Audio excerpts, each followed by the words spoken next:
Assalamualaikum warahmatullahi wabarakatuh. Di sini saya akan menjelaskan materi tentang peluang. Dalam peluang ada ruang sampel, titik sampel, dan kejadian. Untuk lebih jelasnya, langsung saja kita ke penjelasan. Nah, untuk definisi peluang di sini sudah ada ya. Peluang adalah nilai atau angka yang menunjukkan kemungkinan suatu kejadian. Di dalam peluang ada beberapa istilah, di antaranya ruang sampel, titik sampel, dan kejadian. Definisi ruang sampel, titik sampel, dan kejadian. Ruang sampel merupakan himpunan dari semua hasil percobaan yang mungkin terjadi. Sedangkan titik sampel merupakan anggota yang ada di dalam ruang sampel. Dan yang terakhir kejadian merupakan himpunan bagian dari ruang sampel. Selanjutnya, cara menentukan ruang sampel. Ada 3 tahap. Yang pertama ada membuat tabel, yang kedua membuat diagram pohon, dan yang ketiga kita bisa mendaftar anggotanya. Ya, untuk lebih jelasnya mari kita saksikan contoh berikut. Nah, dari membuat tabel, sebuah percobaan melempar 2 buah dadu, ruang sampelnya dapat dibuat seperti tabel di bawah ini. Ini bentuk tabelnya ya, seperti ini. Nah, yang ini adalah dadu yang kedua, dadu yang pertama maaf ya, ini adalah dadu yang kedua.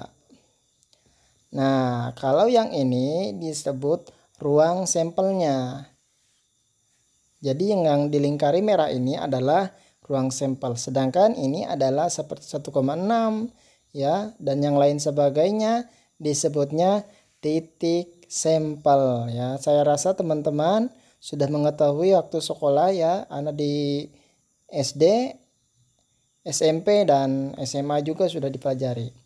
Ya, misal pada titik 1,2 berarti dadu ke-1 muncul angka 1 dan dadu kedua muncul angka 2. Maka di situ ditulisnya 1,2 ya.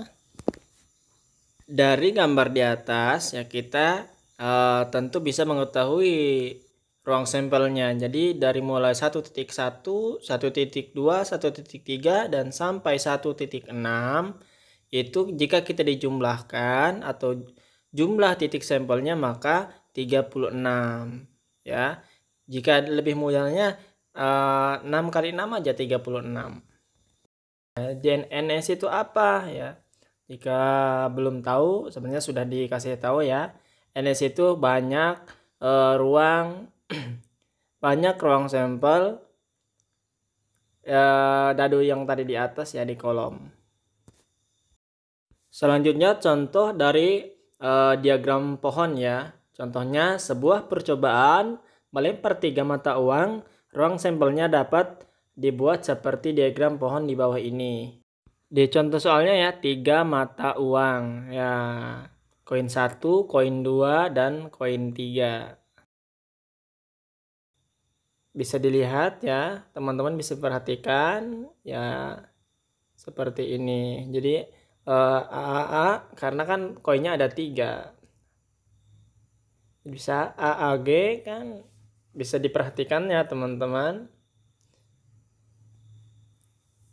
Nah, GAA yang kedua GAG, GGA, dan GGG. Nah, ini adalah ruang sampelnya. Kita hitung bersama, maka kita dapat mengetahui ya jumlah dari ruang sampelnya adalah 8. Kita hitung saja dari sini 1, 2, 3, 4, 5, 6, 7, 8. Maka ruang sampelnya adalah 8. Ini membuat diagram pohon. Kalau misalkan membuat diagram gambar, maka seperti tadi ya, membuat tabel.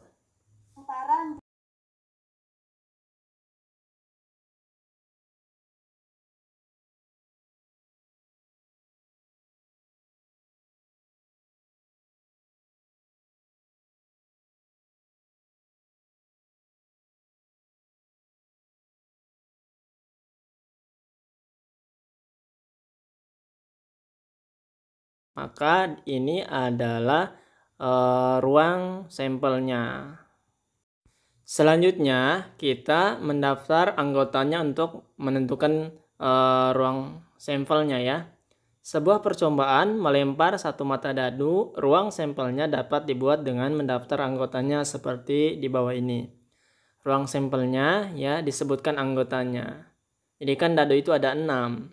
Jadi ruang sampelnya atau S 1, 2, 3 jangan lupa menggunakan kurung, kurawal dan memakai koma 1, 2, ya.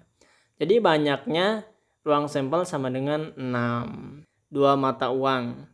Maka ruang sampelnya kurung kurawal angka-angka, angka logam, angka gambar, gambar angka sama gambar-gambar. Maka banyak ruang sampelnya adalah 4. Contoh ruang sampel, titik sampel, dan kejadian. Pada pelemparan sebuah dadu, maka ruang sampelnya 1, 2, 3, 4, 5, dan 6 karena hanya satu buah dadu. Ya, di sini ruang sampelnya, untuk ruang sampel semua anggotanya disebutkan. Selanjutnya untuk titik sampelnya adalah 1,2 ya, yang ini tadi 3, 4, 5, dan 6. Untuk kejadiannya adalah 1, 2, 3, 4, 5, dan 6. Contoh selanjutnya, buah mata uang dilempar sekali secara bersamaan. Carilah yang pertama ruang sampel, yang kedua kejadian yang memuat 2 gambar atau kita simbolkan saja K1, kejadian yang membuat 2 angka kita simbolkan dengan K2, kejadian yang memuat gambar kita simbolkan dengan K3, dan yang terakhir banyaknya ruang sampel dan banyaknya kejadian. Nah, contoh ruang sampel, titik sampel dan kejadian, maka ruang sampelnya untuk 3 logam ini adalah angka 3 semua, angka-angka gambar, angka gambar angka, angka gambar gambar, gambar angka-angka, gambar angka gambar, dan sebagainya ya di sini. Gambar angka dan gambar semua. Maka jumlah titik sampelnya adalah 8 ya, maaf ya. Kejadian yang memuat 2 gambar atau K1 maka 2 gambar ya adalah angka gambar-gambar, gambar angka gambar, gambar angka. Maka jumlah K1-nya sama dengan 3. Di sini ya, kejadian yang memuat 2 angka atau K2 sama dengan kita ada 3 ya, adalah yang terakhir kejadian yang membuat 3 gambar atau K3. Maka 3 gambar yang membuat sama itu adalah cuma 1 ada, yaitu gambar semua. Karena kan di sini kejadian yang membuat 3 gambar ya, maka hanya 1. Dari jumlah K3-nya hanya 1 saja. Itulah tadi penjelasan materi tentang ruang. Terima kasih.